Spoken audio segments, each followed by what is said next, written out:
Hello everyone, today recipe Mysore bonda. మీలో ఎంతమందికి ఇష్టమో కామెంట్ చేయండి ఫ్రెండ్స్.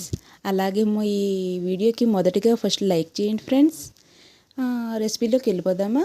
మొదటగా 2 కప్పుల మైదా పిండికి 1 కప్ బియ్యం పిండి వేసుకొని అందులో జీరా, పచ్చిమిర్చి, అల్లం వేసుకొని బాగా మజ్జిగతో కానీ పెరుగుతో కానీ బాగా కలుపుకోవాలి. బీట్ చేసినట్టు బాగా కలుపుకోవాలి. బీట్ చేసి ఒక హాఫ్ అన్ అవర్ పాటు ఒక పక్కన పెట్టి ఉంచేయాలి.